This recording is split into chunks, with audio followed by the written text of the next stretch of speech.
निष्क्रिय इच्छा मृत्यु को लेकर आज सुप्रीम कोर्ट ने एक बड़ा महत्वपूर्ण फैसला सुनाया है। हालांकि ये अपने आप में एक इतिहास में ये पहली घटना कही जाएगी। किस तरह से ये पूरा मामला सामने आया और आज कोर्ट में किस तरह से हरीश राणा के मामले में ये फैसला सुनाया गया, इस मामले को समझते हैं। एडवोकेट मनीष जैन जी हमारे साथ में हैं। मनीष जी, आज कोर्ट ने किस तरह से इस मामले में फैसला सुनाया है?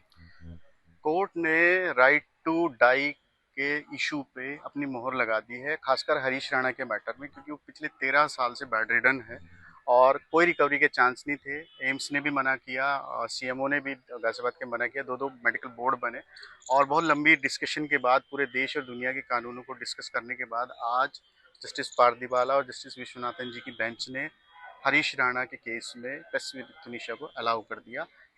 इस एक्सटेंड तक कि हरीश राणा एम्स हॉस्पिटल जाएगा, वहाँ पे उसकी जो भी लाइफ सपोर्ट सिस्टम है उसको रिमूव कर देंगे और जितने दिन उसके बाद वो जी सकेगा जिएगा। ये सारी प्रक्रिया जो होगी कब से स्टार्ट होगा? बस आज दिन से लेके अगले 30 दिन के बीच में ये स्टार्ट भी हो जाएगी और इसके रिजल्ट सबको पता भी लग जाएंगे। ये जो एक्टिव और पैसिव जो इच्छा मृत्यु है, क्या है, किस तरह से इसका अंतर है? एक्टिव का मतलब ये होता है कि आप जैसे किसी को नॉर्मली ये पॉइजन का इंजेक्शन लगा दीजिए या कुछ ऐसा काम कर दीजिए जिससे वो डेथ कॉज हो जाए उसकी। लेकिन इसमें इस वाले सिचुएशन में, हरीश राणा की सिचुएशन में सिंपल इतना किया गया कि जो लाइफ सपोर्ट सिस्टम है बस उसको रिमूव किया गया। जैसे अगर आप इसको कनेक्ट करना चाहें, जैसे जैनियों में संलेखना होती है, वो खाना पीना त्याग देते हैं, उसके बाद जितने दिन उनको लगते हैं शरीर छोड़ने में, ऐसे ही सिचुएशन में आ गया है। अगर इस मामले की बैकग्राउंड को देखा जाए, ये मामला 13 साल पुराना है। ये हरीश राणा मूल रूप से गाजियाबाद का रहने वाला है, लेकिन कैसे पंजाब पहुंचा, किस तरह से उसका एक्सीडेंट होता है, मतलब कि गिरता है, हादसा होता है, इसके बारे में बताइए। हरीश राणा के फादर 5 स्टार होटल में नौकरी करते थे, तो दिल्ली रहते थे और दिल्ली रहते हुए ही पंजाब यूनिवर्सिटी में उन्होंने अपने बेटे का एडमिशन करवाया और बीटेक का फर्स्ट ईयर पढ़ रहा था। वो वहाँ पे 4th फ्लोर से हॉस्टल से गिर गया और पीजीआई हॉस्पिटल गए, वहाँ पे उसके ट्रीटमेंट हुआ, डिस्चार्ज हुआ, लेकिन पता लगा कि धीरे धीरे पता लगा कि हाँ, उसकी अब रिकवरी के कोई चांस नहीं है। ये इनको भी नहीं पता था, बस ये डॉक्यूमेंट में आ गया था कि 100% वेजिटेटिव स्टेट है। और फिर भी इन्होंने पूरी ताकत से इसको दिखाया, जितने भी दिल्ली में बड़े हॉस्पिटल थे सब कुछ था। फिर दिल्ली से इन्होंने माइग्रेट किया गाजियाबाद की तरफ, रीजन देर बाई कि घर जहाँ था वहाँ पे बार बार एम्बुलेंस नहीं पहुँच सकती थी, सारी फैसिलिटीज़ नहीं हो पाती थी, तो इस वजह से उन्होंने यहाँ का घर बेच के गाजियाबाद लिया और वहाँ से ही अपने बच्चों को पूरे देश दुनिया में जहाँ उनको किसी ने गाइड किया, जहाँ वो ले जा सकते थे, जहाँ वो पहुँच सकते थे, लेके गए। और जब उनको लगा कि अब कोई रिकवरी के सीन नहीं है, और उसके पीछे भी रीज़न ये है कि उनके माता पिता खुद ही बूढ़े हो गए सेवा करते करते, और उन्हें लगा कि हमारे सामने इस बच्चे का कुछ हो जाए तो बहुत बढ़िया रहेगा, बाद में कौन देखेगा।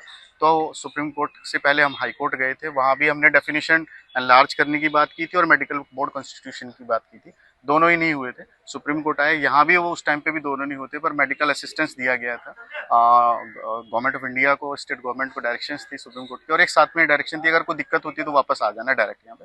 तो उसी वापस वाली डायरेक्शन पे हम आए थे यहाँ पे, और मिसलिनियस एप्लीकेशन में हम आए और हमने फिर वही डेफिनेशन एनलार्ज करने की बात करी और पूरे देश दुनिया में जो चलता है उसके बारे में डिस्कशन करने के लिए हमने कोर्ट से निवेदन किया और वो हमारी सुनवाई हुई।